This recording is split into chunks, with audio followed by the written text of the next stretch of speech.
California lawmakers reached an agreement on Friday with Uber and Lyft that will open the door for app-based gig drivers to form unions.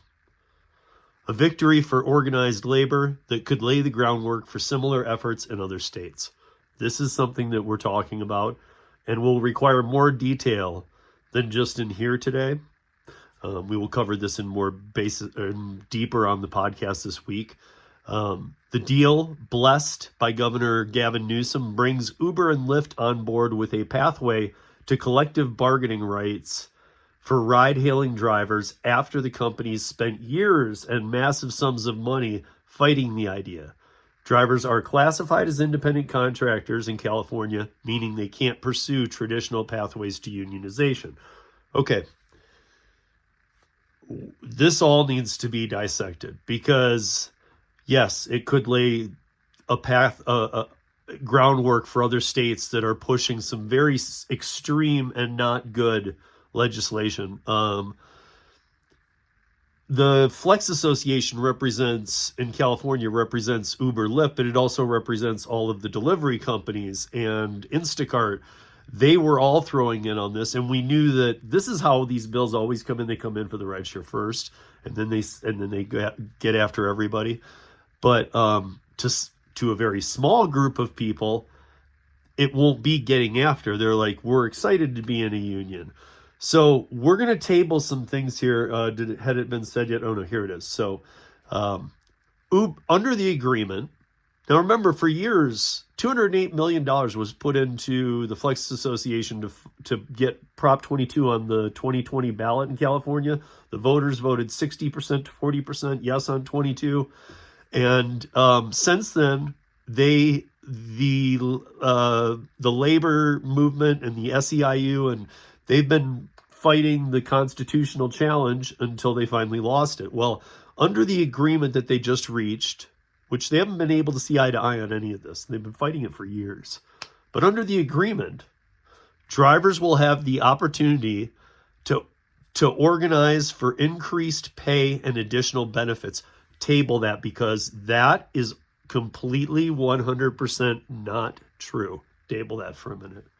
In exchange, California leaders promised to support legislation that will drastically reduce expensive insurance coverage mandates borne by ride-hailing companies, which Uber and Lyft say have inflated fares in the state while eating into drivers' incomes. You already hearing the tone now? Oh, Uber and Lyft's getting something out of this.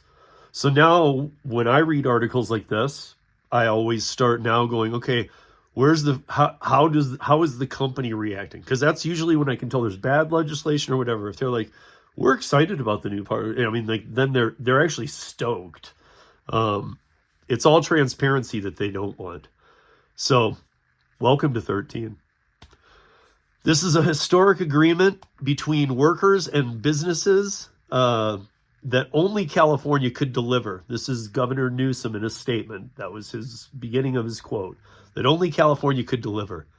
Labor and industry sat down together, worked through their differences, and found common ground that will empower hundreds of thousands of drivers while making rideshare more affordable for millions of Californians. End quote. That is all Governor Newsom, and every single part of that is a lie. That workers and businesses could come together in California, only in California. Labor and industry sat down together, worked through their differences. No, they didn't. And they've been, that state between the unions and the workers is one of the worst. So no, they didn't sit down and just go, hey, let's fix all this stuff. No. This is the kind of thing that makes me, and this is from Politico. So this is from yesterday. So the reason that Newsom said that pathetic whole quote, though, is because he knew he had to please both sides here. Karen Anderson and I kind of had, when she was on the podcast, I had a discussion with her about, okay, so it'll pass the House. It already had. The week after we did our live, it was going to the Senate committee, and we both agreed it would pass that, and it would get kicked up to Newsom. I said immediately he'd sign it. She said, and she had good reason, she lives in California, she understands this stuff, but her view is different. She said with her ties to Tony West and his ties to Tony West and some of the other Uber troops and executives. I don't know. And so he had to please both sides here. That's why this quote, he knew he had to, that's why he says labor and industry. Whenever Newsom opens his mouth, guys, and again, this is not left, right, center party affiliation, anything, and I don't live in California, but he is among the top 5 scumbags of the political realm, in my opinion. Just saying. And there's a lot of, it's not just this gig stuff, it's just everything with that guy.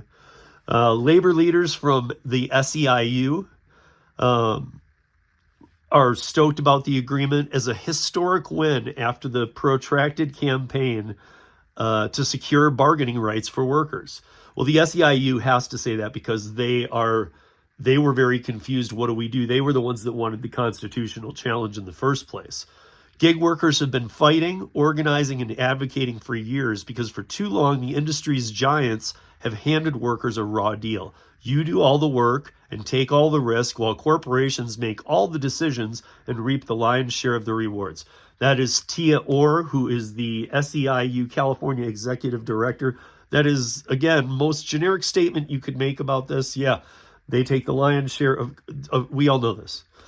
SEIU and other labor groups backed a 2019 law that would have led to drivers becoming employees. They were talking about AB 5 there. But it was quickly undermined by an industry-led 2020 ballot. Now they're talking about the Flex Association forming the Proposition 22 in January 2020 to be voted on in November of 2020, which it was, and it was passed by close to 5-6 million votes, I believe. It was 60% to 40%. And then the ballot measure campaigned to reclassify gig workers as independent contractors. The ballot measure, Proposition 22, effectively blocked drivers from unionizing, one of the most expensive ballot fights in California history. Again, that's the $208 million that they spent.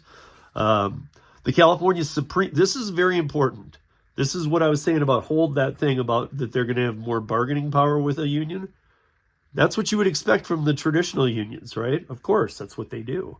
I'm not pro-union, but if I was in one, I would at least want what you're supposed to get out of them. And they can't. That's where the problem comes in. So the California Supreme Court subsequently rejected an SEIU challenge to Prop 22. So the SEIU stepped in when they said, hey, listen, you can't have a proposition that says, no matter what, here, 120% of minimum wage for active time. I don't believe in the Prop 22, but I'm just going through it. Some medical perks, some other little perks. But the only thing the apps asked for was no unionization. And even though independent contractors, by definition, cannot unionize, because the SEIU had got so involved, they pushed to the California Supreme Court that proposition be ruled unconstitutional and killed. And it wasn't. And in fact, the Supreme Court actually shut it down on that level and said, they said that Prop 22 will be in effect forever. They doubled down. They locked that into cement. So that is how the structure will work. But the ruling laid foundation by them securing Proposition 22 at the Supreme Court level for the SEIU-sponsored bill AB 1340, which Newsom endorsed on Friday. Authored by Assembly members Buffy Wicks, Mark Berman, AB 1340 proposes a pathway for drivers to organize and unionize, negotiate their working conditions, and advocate for expanded benefits like health insurance within the bounds of Prop 22, within the bounds of Prop 22, again to the California Supreme Court.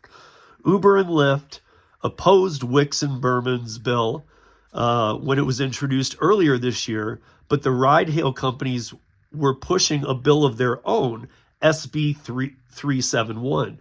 SB 371 is a bill that that Uber and Lyft and them to start, did not want to pay the new insurance amount that was required on rideshare rides, but not taxis and limos. So under the TNC, they were being a little unfair is what the claim was.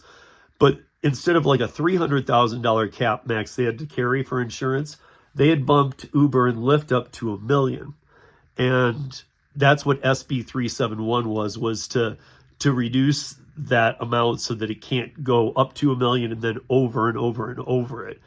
And they were getting nowhere with that. And that is the amount that they need to carry for uninsured motorist crashes and uninsured motorists, all that stuff, which California has a big problem with. I'm sure a lot of you can gather why. Newsom and legislative leaders committed to support insurance relief on Friday's agreement, delivering the companies with a significant win of their own that said promises or that they said they promised to lower Uber and Lyft fares in California with nothing in writing. Just they said it in court. We promise. If you're going to allow unionization, we're going to get like half price insurance, which is what we've been fighting for. We're going to split these bills. That's cool. We'll make it cheaper for people too that way. No, they won't. And the two bills now by Tuesday, we're supposed to see them both done, and they're riding tandem. So they will be either both done or neither done. But everybody's on board. Here's the problem, and this is what I want to recap it with. By being in the union, they have to find 10% of the active drivers in the state have to say that they want a union. If 10% say they want a union, the entire 100% have to be in the union. Now, usually you can fight for better benefits. You have a rep. You can strike. You can working conditions. All these kind of things. The problem is where I said that the California Supreme Court has doubled down, solidified Proposition 22 into stone, 120% of minimum wage, this. Since all of that is all solidified, here's the question. And again, all questions, comments, concerns below. You guys that know it, it helps 13 explode. So please put them below, but especially here. What can the unions do for the riders? Once they find 10% of the active drivers, and that makes it so everybody has to do it, what can the unions do for the drivers? Nothing. Put your comments below. And that's 13 and under 13. Peace, y'all.